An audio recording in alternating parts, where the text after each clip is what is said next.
يا صباح الخير، عاملين ايه؟ يا رب تكونوا بخير. وحشتوني من الفيديو اللي فات. النهارده بقى جايه لكم بفيديو. بصوا، هو ترند اسمه ايه؟ كازاندي. ما يعني سهل ومكوناته موجوده في كل بيت، وطلع طعمه الصراحه خرافه. بس يا رب اكون انا عملته صح. تعالوا بقى نشوف احنا عملنا الكلام الجميل ده ازاي.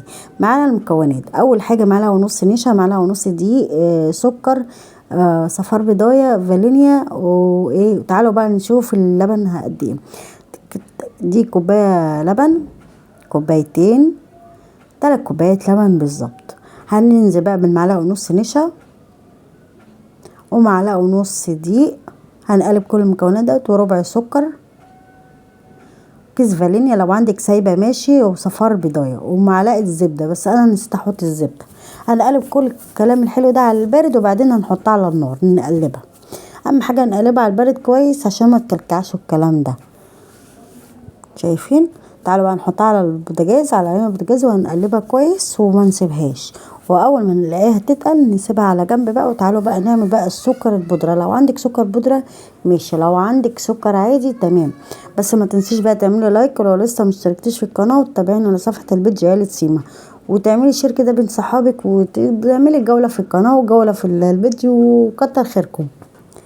يلا بقى، شايفين احنا عاملينه بقى جميل وسهل وسريع، ويعني كل مكوناته في البيت. هياخد مننا 3 كوبايات لبن، وكيس فانيليا، وصفار بيضايه، ومعلقه زبده، ومعلقه ونص نشا، ومعلقه ونص دقيق. مكوناته كلها موجوده في البيت. يعني هنعمل حاجه بقى، بس الحاجه الوحيده اللي مش موجوده في البيت هي المكسرات الصراحه. المره الجايه بقى لما نيجي يبقى عندنا مكسرات هعملها فوقيها مكسرات. يلا بقى نشوف ايه هنعمل ايه. خلاص بدأ يتقل. تعالوا بقى نشيله من على النار. حلو قوي كده. لو حسيتوه ان هو تقيل قوي زوديه بالمعلقه، يعني نص كوبايه لبن. دلوقتي جبنا سكر. لو السكر عندك عادي ماشي، سكر بودرة تمام. احنا حطينا عبارة عن كوباية، يعني ربع كوباية، يعني نص فنجان سكر. هنقلبه بقى، نسيبه ايه يكرمل على طاسة بقى، ومكنش ايه بتلزق والكلام ده. تمام.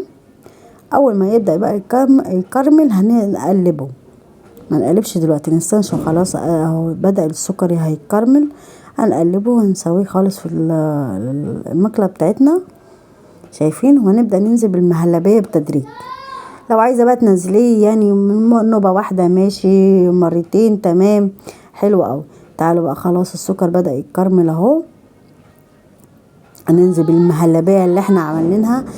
يعني ما تضايقوش مني لو في دوشة وكده، هعمل ايه يعني؟ ما في الدوشة عندي ده تملي، ما اعرفش في ايه. هنبدأ ننزل بقى بالمهلبية بتاعتنا. وباين انها تقيلة، بس هي مش تقيلة. احنا هنسويها دلوقتي وهتبقى تمام قوي. هتشوفوا دلوقتي الناتج هيكون ايه. شايفين؟ هنبدأ بقى نسويها بالستشبيولة. سبيولا اسمها سبيولا. هنبدأ بقى نسويها كويس.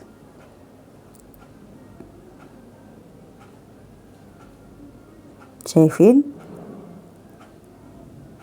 منكونش نار عالية قوي ولا واطية قوي. نقعدها 5 دقايق عقبال ما تبرد وترتاح. خلاص قربت ترتاح اهي. هنبدأ بقى نقطعها. شايفين؟ المفروض انا اقطعها بالسكينة، انا قطعتها بالشولة. طلعت سهلة وجميلة وحلوة قوي وطعمها خطيرة. ولو عايزة تقللي منها السكر قللي، لو عايزة تزودي السكر بتحبها مسكرة قوي انت تزودي السكر بقى بمعرفتكم. بس انا عشان عاملة دايت مقللة السكر. تعالوا بقى نشوف بقى الكازان ايه. اسمها كازان صح. هنبدأ بقى ايه نطلعها. شايفين احنا لو استنينا عليها شوية هتطلع منها ناتج حلو. شايفين دي برضو. تعالوا بقى نشوف الحاجات الحلوة دي ازاي. لا بس هو حلو الصراحة. تعالوا شايفين. تعالوا بقى ندوق كازان جميل ازاي وخطير. ما تنسوش بقى تعملوا لايك. وكنا عايزين نرش عليه مكسرات وكده وفستق، بس احنا الحمد لله ما عندناش. احنا قلنا نعمل الترند اللي طالع على عامل ضجة ده، والصراحة يعني حلو مش وحش. ويا رب يكون الفيديو عجبكم. ما تنسوش بقى تعملوا لايك، وتستنوني بقى في الفيديوهات اللي جايه، وتشتركوا في القناه. ومع السلامه وباي باي. يا رب يكون الفيديو عجبكم.